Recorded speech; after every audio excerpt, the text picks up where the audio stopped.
nga xam ne mooy revue des titres bi bu tey jii nii la presse sénégalaise di ko gën a marqué dominé si journée bokk na si 3 sujets majeurs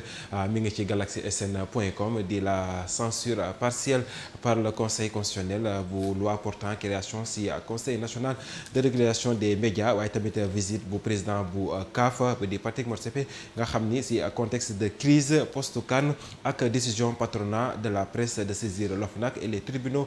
pour dénoncer la répartition jugée illégale par rapport li nga xam ne mooy fonds d'appui ak développement de la presse ak li nga xam ne mooy si au fond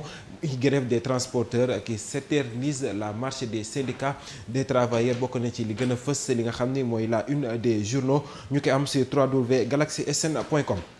dañ koy dooree rek ak point actu sport moom si xëtam bu njëkk daal di indi ci li nga xam ne mooy 18 supporters yi nga xam ne ñoom la ñu téye foofee ca diwaanu Maroc li nga xam ne mooy Patrice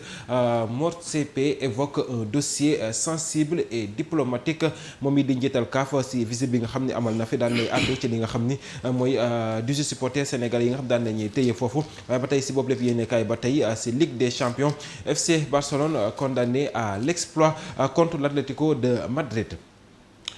waaw dañuy desandi ba tey rek ci li nga xam ne mooy ëttu yéenekaay yi donc on a un tout problème de connexion waaye tamit xam naa dañuy wëyal rek ak li nga xam ni moment donc c'est les aléas du direct mënuñu si dara donc voilà mu ngoog donc mais ba tey rek comme ni ma ko waxee rek lépp mën nañ ko am sur www.galaxysn.com par rapport ak li nga xam ne moo jëm ci actualité yi nga xam ni moo gën a fës tey jii si journée bi donc dinañ am lépp sur site bi nga xam ne mooy galaxysn.com voilà donc on a un tout petit problème de connexion waaye donc ñu siy jéggal bu baax rek suñu ay téléspectateurs ci li nga xam ni moom la ñu am ni donc voilà les aléas du direct mënuñu si dara donc voilà donc mais dinañ am lépp loo xam ne lu jëm ci revue des titres bi la une des journaux www.galaxysn.com ko fa dem di nga fa fekk li nga xam ne mooy tous les journaux ak li nga xam ne mooy actualité yi nga xam moo gën a fës voilà mi ngook de retour la connexion donc mu ngook ñi ngi yemoon si li nga xam ni mooy point actu sport ak li nga xam ni mooy Ligue des champions Barcelone bi nga xam daan nañ koy a été condamné à l'exploit contre l'Atlético de Madrid. Tribune Sport moom daal dinay àdduwaat ci li nga xam ne mooy visite bu président bu CAF soupçon de corruption Motsepe milite pour une tolérance zéro gannaaw ba nga xam ni état bu Sénégal daan nay dugal benn plainte contre li nga xam ne mooy jëm ci wàllum corruption ci CAN 2025 bi waaye ba tey bu ñu desee ci boobu lépp yéenekaay ba tey enjeu olympique Los Angeles 2028 et Brisbane 2032 300 millions de francs CFA sous forme de bourse distribuée à une vingtaine d'athlètes. ñu daal di àddu ci benn yéenekaay di record moom dellu si na c'est Ligue des champions quart de finale Atlético éteint le Barça au Camp Nou PSG un match de champion et une option waaye tamit ci boobu yéenekaay ba tey Kalidou Koulibaly capitaine des Lions daal nay dellu si contre la France ça va être un remake waaye tamit lutte président Bira Sène sur le combat royal la plus grande audience en Afrique après la CAN moo nekkoon combat royal bi dox si diggante Sa Thiès ak Modou Lo te bokk na ampleur bi gën a may loolu peut-être ak li nga xam ne mooy diffusion bi nga xam ni Canal Plus daan na koy apporté waaye tamit ci boobu yéen kaay daan nay indi ci li nga xam ni mooy njiital CAF nga xam ni njiital réew mi Bassirou Diomaye Faye daan na koy amal dalal fa fee ca palais de la République visite de Patrick Motsepe à Dakar éloge et promesse de changement. ci yéenekaay boobu ñu descendé ba tey Crystal Palace ak Fiorentina à 19h donc dinañ ko amal ni ki tey ji ISO pour rudoyer la Viola ñu daal di àddu ci benn yéenekaay di Rewmi Quotidien Sport ak équipe nationale de foot de la Libye ki nga xam ni moo nekkoon sélectionneur bu Sénégal di Aliou Cissé quitte les chevaliers de la Méditerranée il a resté 8 mois sans salaire moo tax mu daal di quitté ci li nga xam ni mooy en tant que sélectionneur bu équipe nationale bu Libye daan na dellu si waat tamit ci crise post-CAN Motsepe plaide le dépassement et l'apaisement.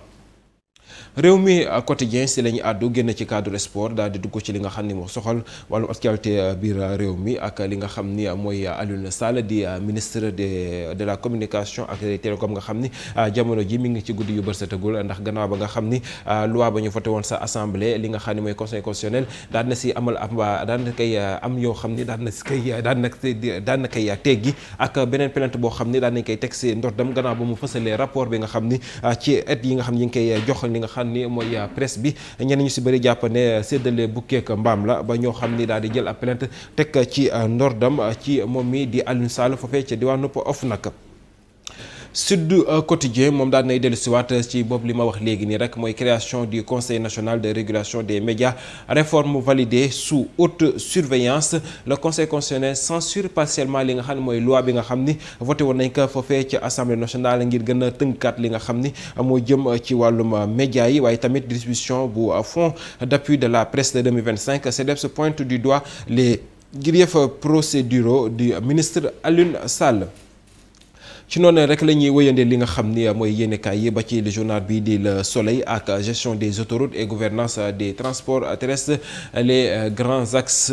du présidentiel. En conseil des ministres ki nga xam ni mooy chef de l'État daan nay demandé achèvement travaux autoroute Mbour Fatick Kaolack exécution à exécuter à hauteur de 92% ak mise en service bu section Mbour Thiadiaye. Réforme yu jëm ci dialogue social entre État ak secteur bi nga xam ni ñoom ñooy yëngu ci wàllum transport routier, application effective ak inclusive ak recommandation yi nga xam ni état généraux des transports seen lañ fa tënkoon ñu daal di koy appliqué. Bassirou Diomaye Faye daan ne annoncé tournée économique boo xam dina ko amal région bu Kolda diggante le 12 jàpp le 14 avril 2026. dañu koy jeexalee rek ak yor-yor bi ak li nga xam ne mooy sondage bi nga xam ni amoon na génne gisoon nañ ko ci toile bi ci semaine bi par rapport ak candidature Macky Sall mi nga xam ni sondage boo xam ni daf ko jiitaloon ci li nga xam ni mooy mu jiite li nga xam ni moom mooy élection yi nga xam ni mooy secrétaire général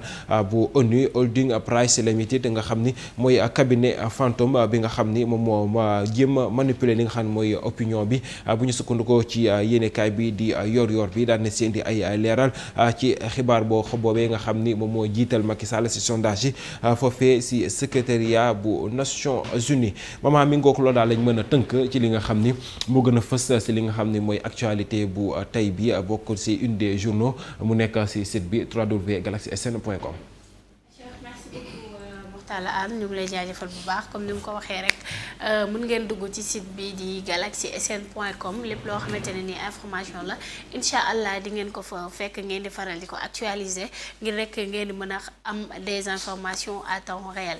Aja dañuy jël suñu jukki ba tey galaxysn.com. Galaxy chaque jour ak lu bees donc si galaxysn.com fa la ñuy jëlee suñu jukki tey muy dañuy jël li nga xam ni mooy visite bu président bu CAF si li nga xam ni fii ci Sénégal donc mi ngi ci entre responsabilité réforme et urgence diplomatique MOSEPI a joué carte sur table gannaaw ba nga xam ni amal na visite moom mi di njiital CAF boo gisee photo bi ni moom ak l'ancien président fédération Sénégal football nekk maire bu Gorée ak tamit ki nga xam ne mooy Abdoulaye Fall di l'actuel président donc ñoom ñoo nekk nii ci xët bi fii lii nga xam ni moom mooy Gorée gannaaw ba nga xam ni amal na fa visite moom mi di MOSEPI fii ci Sénégal visite prévue à 17h30 la conférence de presse bi nga xam ni amaloon na ko waaye finalement 19h la démarré mu nekk ay questions yoo xam ni daal di nañ koy weccoonteex li nga xam ni mooy taskati xibaar yi nga xam ni ñëw nañu daal di koy laaj jëm nañu si wax nañ si li soxal wàllum tas li nga xam ne kon ci centre débat bi ak Sénégal mi nga xam ni gannaaw ba mu jëlee ab recours dugal ko par rapport li nga xam ni mooy CAN bi nga xam ni coupe du trophée bi nga xam ni dañ ko fuqati ci moom donc daal dinañu si daan si dellu si waat Jérémy moom mii di MOSEPI daan na wax ne j'ai remis les médailles notamment à Koulibaly et le trophée à Sadio Mané waaye tamit ba ñu desandee ba tey si loolu wax nañu si réforme ak arbitrage moderniser li nga xam ni mooy pour gën a crédibiliser li nga xam ne mooy football africain bi nga xam ne jamono ji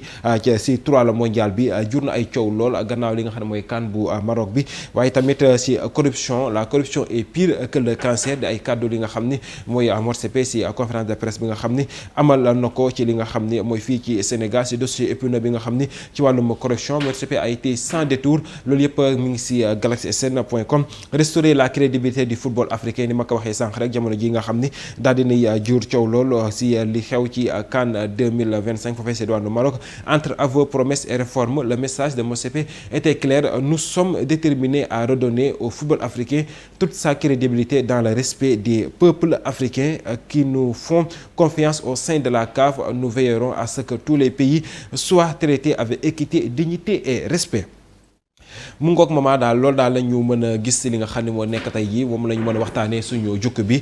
loolu leen ni ma leen yëpp c'est signé Lamine Mandiang Diédhiou di journaliste sportif fii ci Galaxy TV donc loolu moo nekk jukki tey bi muy réforme yi nga xam ni président CAF daal dina koy àddu gannaaw bi mu amalee visite fii ci Sénégal entre responsabilité réforme urgence diplomatique MOTSP a joué carte sur table.